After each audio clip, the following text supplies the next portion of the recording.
So we've made it to the Seleucids. Certainly a very large roster for them, and it'll be the video for this weekend. Sorry, I did try to turn my mic down as I noticed in editing it's rather loud. So, Seleucid is a Greek mixed with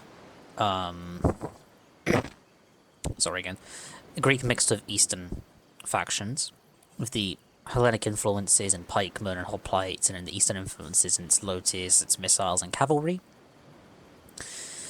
It's very unique in the sense that it is similar to Egypt, in the sense that you can bring almost everything, but not to the same extent.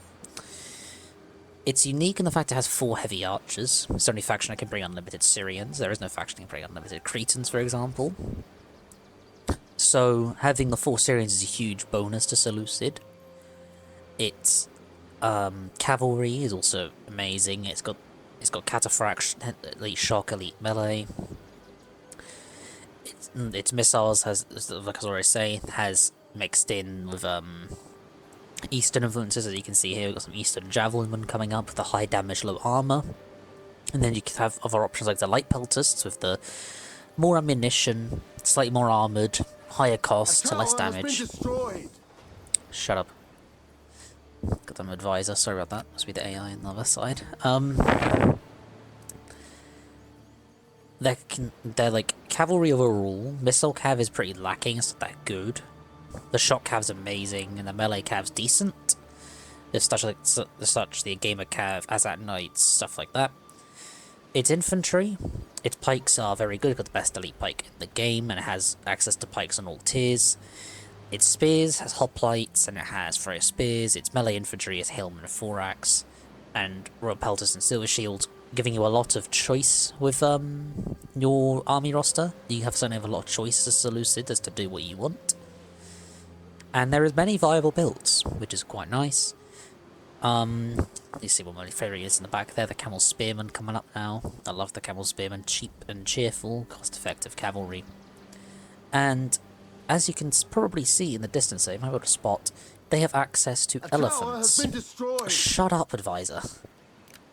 They have access to elephants, 3 kinds, the mercenary armoured Syrian, the regular armoured Syrian, and then just the regular Syrian war elephants. And they have a scythe chariot too, so they have access to monstrous infantry, if that's what you want to call it.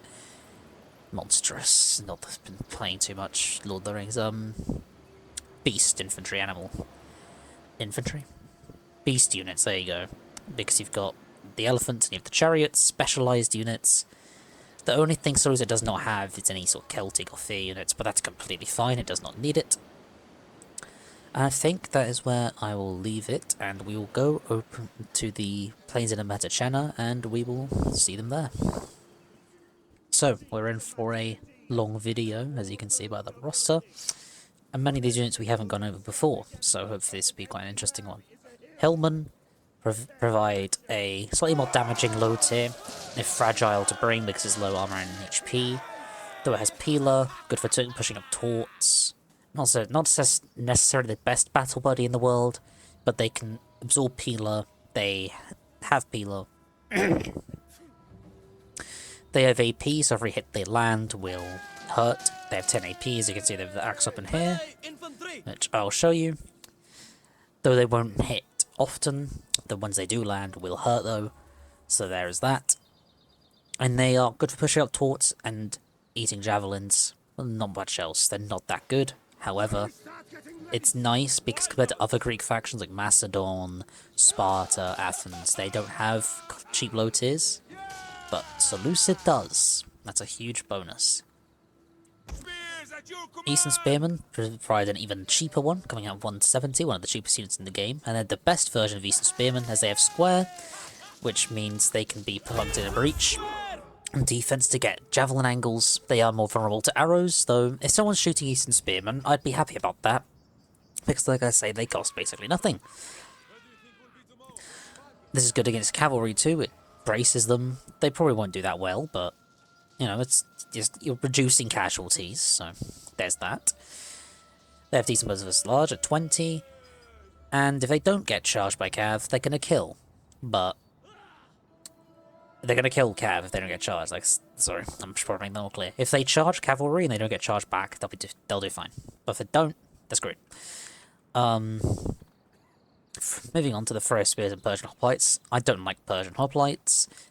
Some people do because of the high block chance and survivability for just 440, but I'd much rather get 2 Hillmen for the extra killing power, as killing power always beats holding power in Rome unless you're doing like a triple Hoplite defense. I'm just gonna win on time. The stats in Hoplite War, for those of you wondering, look like this once they're formed up. Something the game doesn't tell you is that in Hoplite War they get to hit on 5 bonus versus infantry. Now how bonus versus infantry works is that it adds on to melee attack and weapon damage. So they will have 30 weapon damage and 27 melee attack against infantry. So it's nice, but they're not going to kill that much. And they will likely be javelined or cycled to death.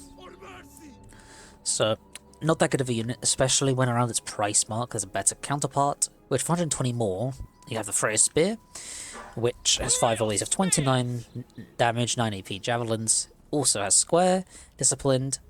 Here's his stats in Square. Now, if an archer is shooting a Pharaohs in Square, it is worth it. They cost 560. They have decent charge bonus, meaning their stats are pretty good on the charge. On melee combat, they're not that great, though they can kill. They can kill at range and with melee. Sorry, words escaping me. Not that great with mass. They may seem like a natural anti-cav because they have spears and javelins, but they're slow solo mass, they're going to get flattened. So, ideally against cav, you'd have, I don't know, this is actually convenient. You know, let's say you have another unit in block formation here. Cav is charging at you, head on from here, right? When the cav is coming at you, instead of hitting the Pharaohs you wanted to hit whatever's in front, this is the price you're going to get for an Eastern Spearman.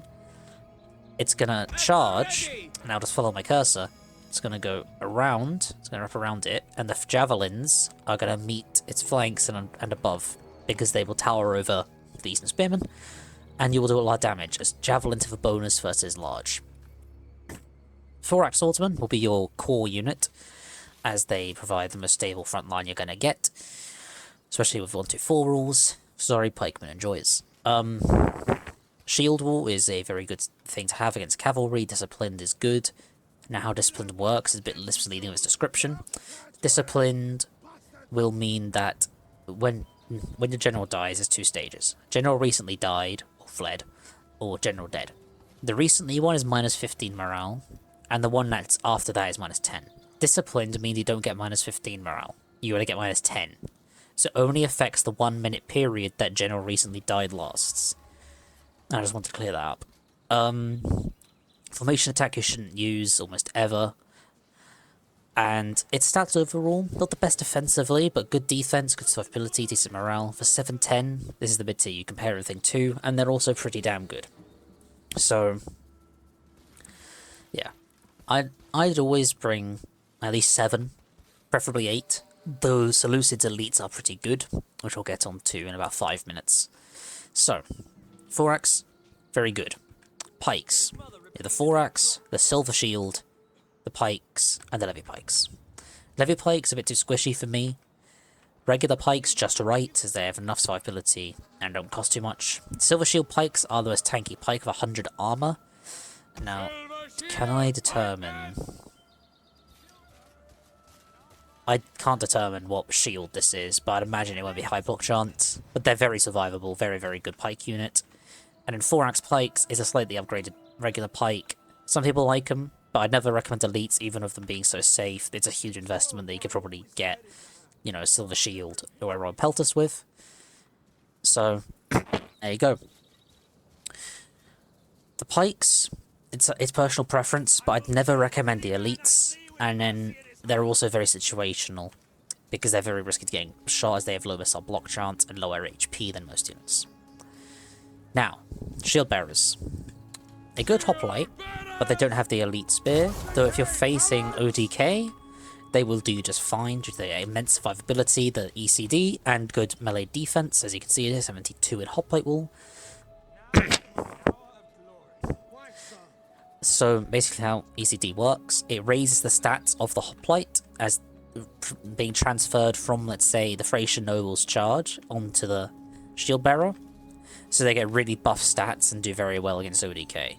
Especially if you have a Royal Peltist or Foray Spear behind it.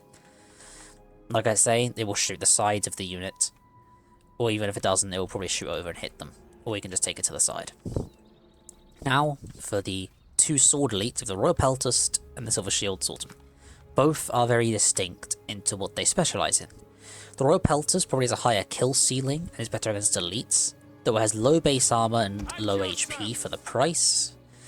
It does have used the whip, which is quite a nice ability. It has low melee defense, meaning it's vulnerable to being cycle charged. Extremely good offensive stats at 62 attack. It has 3 volleys of targetable 29 damage and 9 armor piercing peeler, which is quite good, as you can control what you shoot it with, to shoot stuff with. Overall, a very good unit, a favourite of many, but me personally, I do prefer the safer Silver Shield Swordsman. On top of their cool name, and slightly misleading one, as they don't have silver shields, they are arguably the worst Hellenic elite. However, they are very good against mid-tiers, not great against other elites, worse than a Royal Thorax, but both these units have used the whip, which refreshes them for the duration of the ability, so if you're exhausted you can use it. It will make you exhausted after, but it works like a Hellenic headhunt. It's worse than headhunt, though it's something. And you'll see a time lapse. Well, I say time lapse, but you'll see the stats gradually get better as I talk. Decent charge bonus, excellent morale HP, good armor, excellent melee defense. Weapon damage is normally 40. Yeah, and then 48 attack with the whip. I think it's like, was it 43 without? So, you know, it's a very good ability to use the whip. But, oh no, there only has one stage where you can see you're standing still, they're exhausted. Use the whip. It gives a slight buff, but it's a worse headhunt, pretty much. Now, for moving on to the missiles, do the javelins first. You have many options: Eastern, regular, light, and regular pelts. So, regular javelin, cheap and cheerful. I wouldn't normally bring them. Eastern javelin, more damaging, very risky. I do like the unit, though it's risky. And typically, you'll see the most is the light peltist, as it's got a good shield, good armor, to an extent. Not to compare to the regular peltist, but it's got the 10 ammunition, which is the main selling point. Quick reloads. Shots per minute up to 9. So all of the units are viable, but maybe not the regular peltists, because of 40 more, you have so much more killing power. Though it is, I can understand if you bring it, because it's safe, but typically you want to bring the light peltists. None of these units are necessarily bad, they just get outshined by each other. Now, the regular javelin are 150 less than Easterns, so I can see this one being brought if you really want just a cheap javelin, utterly cheap javelin. So they're only slinger, the Eastern slinger, low morale, it will run if you shoot at it, and it'll start sustaining casualties pretty fast due to its low survivability. 6 AP sling, it has certainly got quite a large kill ceiling. 25 ammo. If anyone wants to do 6 AP times 25 and then 17 times 25, whatever, you could work out the exact amount of damage it can do with all its ammo. But of course, it can be blocked. For 380, a very good slinger, but it's mostly good against factions like Sparta, because the higher AP is better against the higher armor of the Spartan hoplites, compared to the archers you see in the back there. However, there's an exception, the Syrian archer, which I guess I'll go on to. Syrians, regular archers and Persian lights. Syrians might be better against Royal Spartans, because they have precision shot and heavy shot, which is 8 AP, 48 damage shots, though it's questionable if you'll get to do this, due to where archers are and the vicinity of enemy archers. For cheaper archer, you have the Persian lights, though typically you'll always go for Syrian heavies, as that's Seleucid's main selling point. Though not a bad unit, it's just risky, it's like a Nubian bow, and regular archers I don't think you should ever bring as Seleucid. You should play into its long range, like most Hellenic factions, because your infantry isn't as good as the Celts. So you should.